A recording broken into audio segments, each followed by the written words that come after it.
Hi everybody, it's Cash. Welcome back. Thank you very much for joining me. Over the past 3 years, one of the most requested figures for a transition has been Joseph Campbell. He died in 1987 at the age of 83 of cancer, but his iconic status has steadily increased since then. He was an academic, a professor in New York. He taught mythology and religion, wrote a stack of books that were rooted in Carl Jung's teachings and Schopenhauer and Nietzsche and James Joyce and so on. But his definitive work turned out to be The Hero with a Thousand Faces. It was the archetypal journey that describes all the best stories ever written.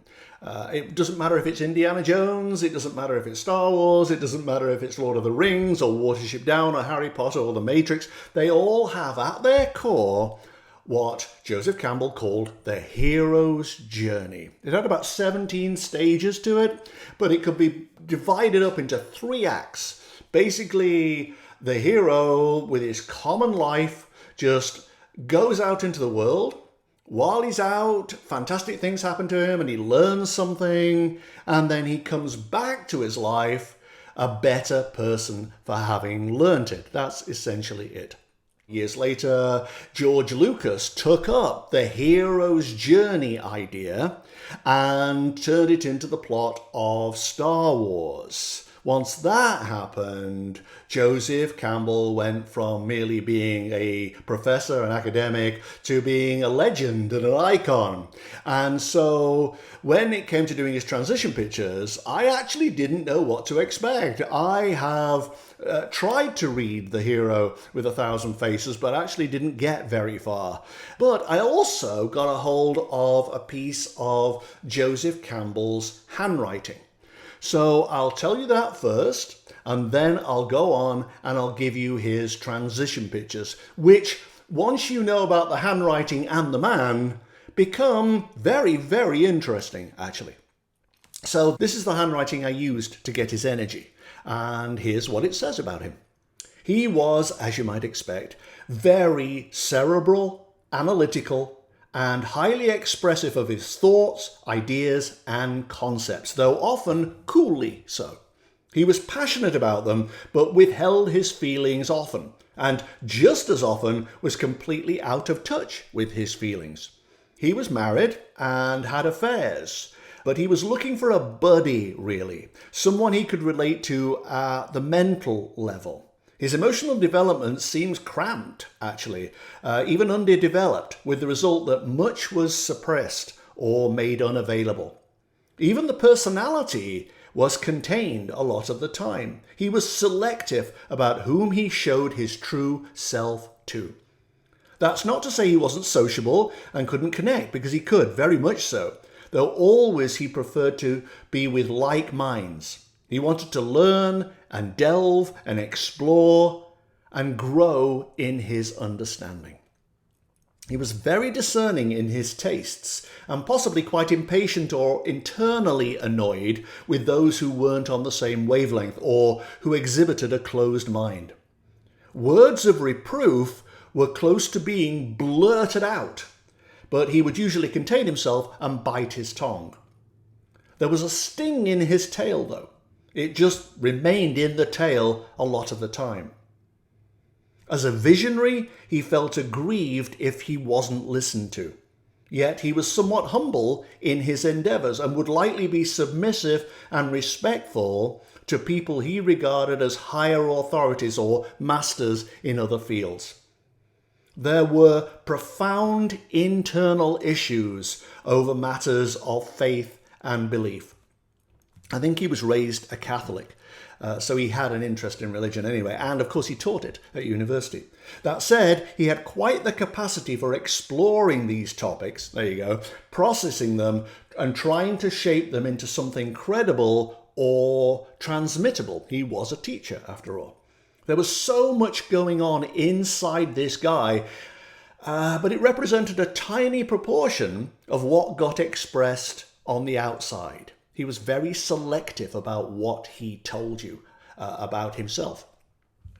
He was alert, diligent, determined, tuned into the unfoldment of events and the way the future was shaping up, and generally more aware than most. This gave him pleasure. There was humour here, and in his own way, he could be playful and derive enjoyment from certain people and situations, but internally, everything was a lot more hemmed in and confined. Many emotional strands and loose ends of his personal makeup were never tugged on or tied up. Better, he felt, to stick to what he knew and understood. He may even have been in denial of what his feelings really were, and basically used his cerebral pursuits and his abilities to override his feelings, rather than risk exposure and then have the discomfort that would bring. He was a man of his era in that respect. It may even have left him vulnerable and almost naive in his exploration of intimacy and sex. He was basically saying to the world, but more likely to the authority figures in his past, look what I found. Follow me. Come this way. I can show you stuff you never imagined or thought was possible. It's almost as if he had something to prove, not to the world though, but to those who'd shaped his outlook and tried to define him in youth. Certain aspects of those early influences remained impossible to shake off, which is true for all of us, really.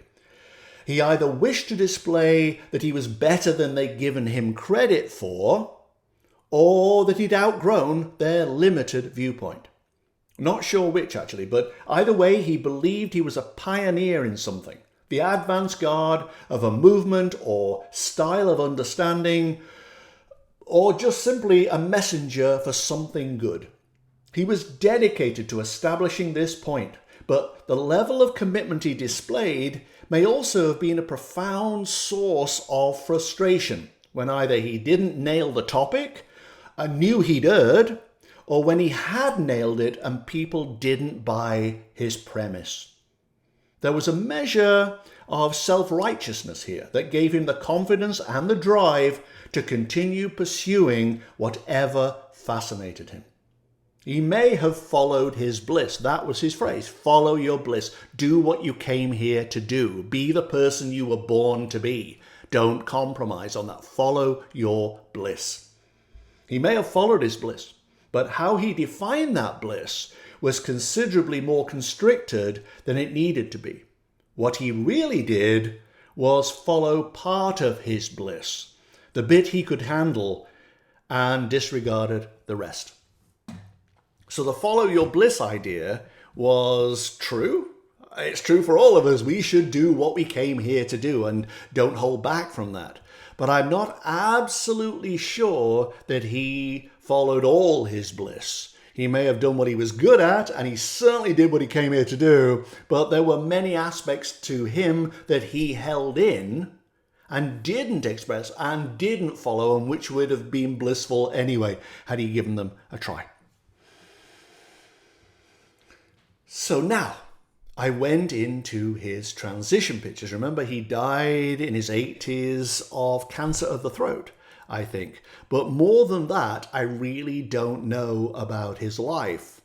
However, when I went into his energy, there he is, directly ahead of him was a very steep slope down. It was going underground, but incredibly sharply.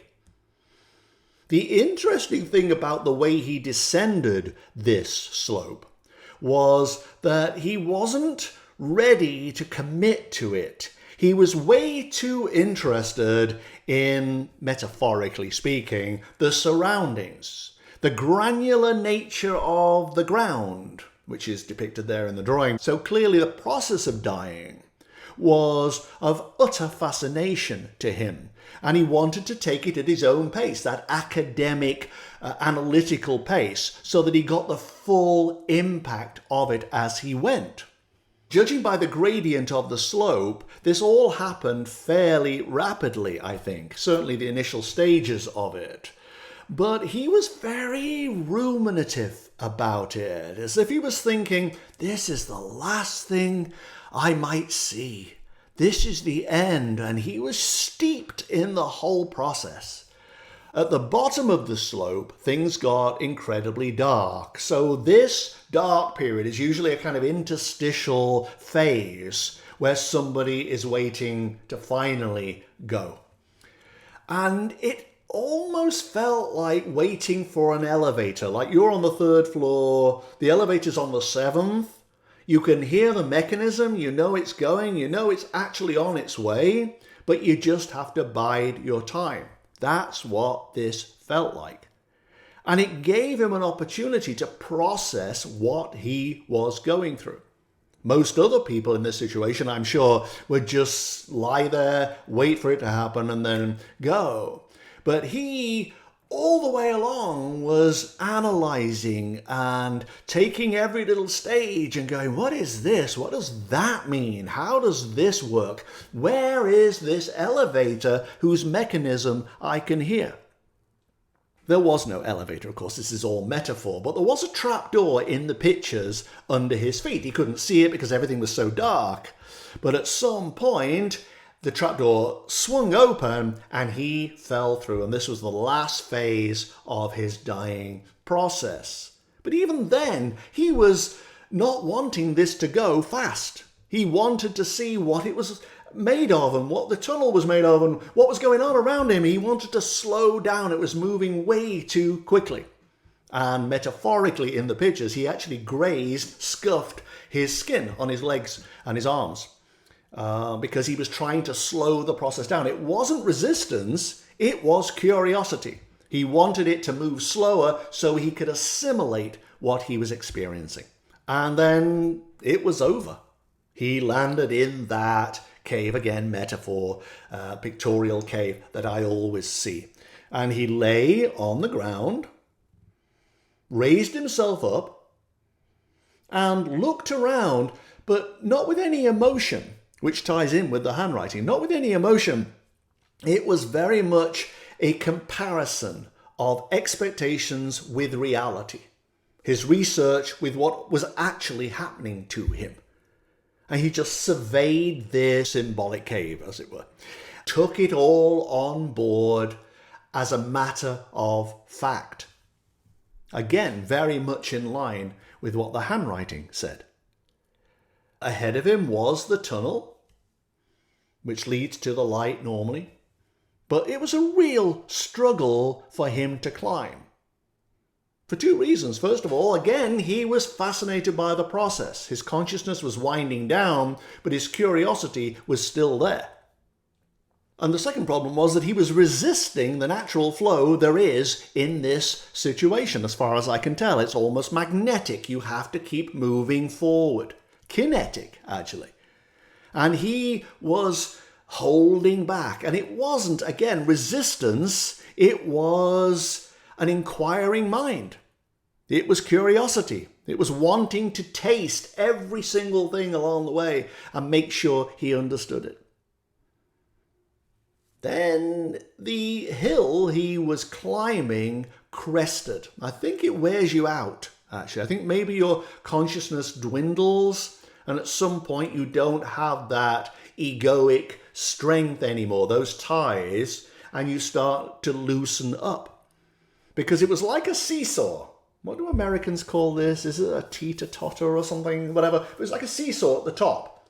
And there was a point where he just tipped it over and went down the other side and became more compliant, more complicit, actually, in the process.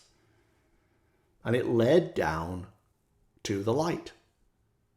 All he had to do at the beginning was simply let go and stop resisting. I remember he went to a Grateful Dead concert once, and it blew his mind that the audience were dancing to the music and just letting themselves go. Something I assume he couldn't ever fully do, and this was true in this tunnel as well.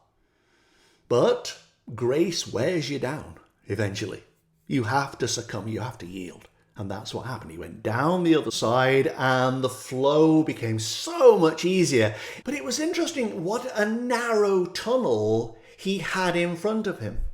The light was at the end of it, but it was almost like he'd had to excavate it. It wasn't enough that he just went to it and into it. He had to find it out for himself. He had to discover it. It was like those H.G. Wells and Jules Verne novels where people go under the crust of the earth and look for the center of the earth and stuff. It was like that. He had to find it for himself. He had to reach this conclusion under his own steam.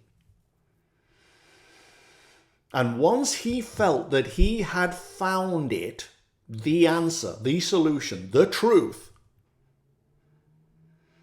he simply lay down in the light, curled up like a dog on a rug, and went, okay, I get it. That's it. I understand. And grace just consumed him. The light enveloped his consciousness, and he ascended into the all in all. He went back home. But he had a very strong mind, a very rigid consciousness in a lot of ways, and his determination, his dedication, stayed with him to the bitter end. But you can't hang on to these things forever. At some point, and I guess the sooner we do it, the better, really, at some point you have to succumb and let go of your humanness.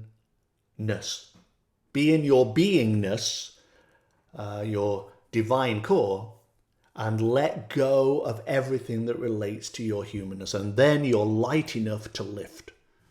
With the help of grace, you can let go of who you used to be and step into who you are about to become. And who, in your core, you always were. Joseph Campbell spent his life trying to find his way home. He was looking for these answers. And only when he stopped looking, stopped seeking, did he find. And we have to do the same, I suspect. That's what I learned from Joseph Campbell. Thanks for watching, guys. See you soon. Bye-bye.